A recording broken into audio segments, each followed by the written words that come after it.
Hello friends, आप सभी लोगों का स्वागत है हमारी यूट्यूब चैनल पर। तो आज हम देखेंगे कक्षा 3 का वीणा हिंदी यूपी बोर्ड का पाठ 1। पाठ का नाम है सीखो। तो चलिए हम इस वीडियो में इस पाठ के संदर्भ, प्रसंग और व्याख्या को देखते हैं।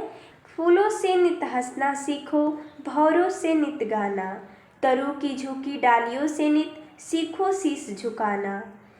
सीख हवा के झोंके से लो कोमल भाव बहाना, दूध तथा पानी से सीखो मिलना और मिलाना। सूरज की किरणों से सीखो जगना और जगाना, लता और पेड़ों से सीखो सबको गले लगाना। इसमें आए कुछ शब्दार्थ का हम अर्थ देख लेते हैं। आया है नित। नित का अर्थ हो जाएगा रोज या प्रतिदिन। भौरा का अर्थ हो जाएगा भंवरा।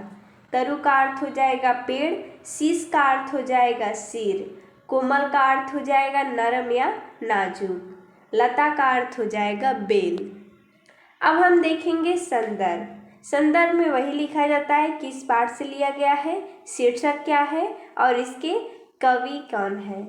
तो लिखेंगे हम प्रस्तुत पंक्तियां हमारी पाठ्य पुस्तक वीणा में संकलित कविता सीखो में से ली गई है।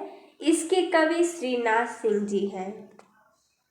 अब देखेंगे प्रश्न। इस कविता में वे प्रकृति की अलग अलग चीजों से शिक्षा ग्रहण करने की प्रेरणा दे रहे हैं। उनका मानना है कि प्रकृति हर क्षण मानव को एक नई सीख देती है। अब चलिए हम व्याख्या देख लेते हैं। कवि कहते हैं कि हमें फूलों से सदा हंसना सीखना चाहिए। चाहे कैसी भी परिस्थितियां हो, हमें हंसकर उनका मुकाबला करना चाहिए। भौरों से गाना सीखना चाहिए और पेड़ों की झुकी डालियों से हमें शीश झुकाना सीखना चाहिए। हवा के कोमल बहते हुए झोंके मन को शीतलता और आनंद से भर देते हैं। कवि कहते हैं कि हवा के झोंकों से हमें निरंतर काम करना, शीतलता और कोमलता जैसे भाव ग्रहण करने चाहिए। दूध और पानी आपस में अच्छी तरह घुल मिल जाते हैं और पानी भी दूध जैसा दिखने लगता है। ठीक इसी प्रकार हमें भी भेदभाव मिटाकर मिलजुल कर रहना चाहिए। कवि कहते हैं कि सूरज से हमें रोज नियम से जगना और जगाना सीखना चाहिए।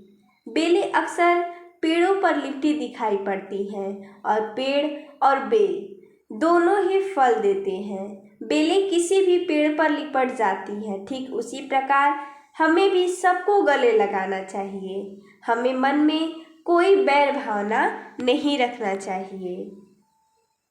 अगला पंक्ति देखते हैं। दीपक से सीखो जितना हो सके अंधेरा हरना, पृथ्वी से सीखो प्राणी की सच्ची सेवा करना, जलधारा से सीखो आगे जीवन पथ में बढ़ना और धुएं से सीखो हरदम ऊंचे पर ही चढ़ना।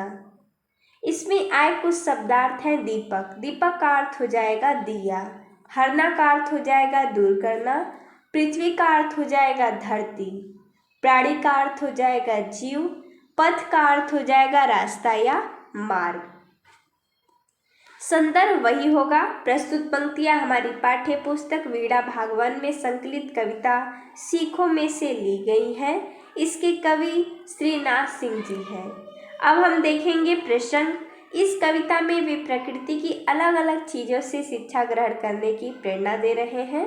उनका मानना है कि प्रकृति हर क्षण मानव को एक नई सीख देती है। अब हम आगे देखेंगे व्याख्या।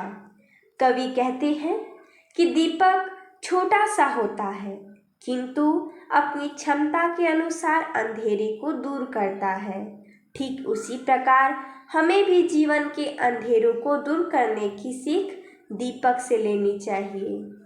पृथ्वी अर्थात धरती अपने ऊपर रहने वाले सभी लोगों की, चाहे वे अच्छे हों या बुरे, सबकी सच्ची सेवा करती है, सबके साथ एक समान व्यवहार करती है। पृथ्वी से हमें सच्ची सेवा का गुण ग्रहण करना चाहिए। कवि आगे कहते हैं कि हमें जलधारा अर्थात नदी से जीवन में सदा आगे बढ़ने की सीख लेनी चाहिए। नदी के रास्ते में चाहे कितने ही पत्थर कंकड़ आए, नदी आगे बढ़ती ही रहती है। ठीक वैसे ही हमें भी चाहे कितनी भी मुश्किल क्यों ना आए, जीवन में आगे बढ़ते रहना चाहिए। इसी तरह धुएं से हमें सदा ऊंचा उठना सीखना चाहिए। धुआं सदा ऊपर की ओर जाता है, वैसे ही हमें भी ऊंचा उठने की कोशिश करनी चाहिए। तो इस प्रकार हमने इस वीडियो में इस पंक्ति का संदर्भ, प्रसंग और व्याख्या देखा। तो मिलते हैं तब तक के लिए धन्यवाद दोस्तों।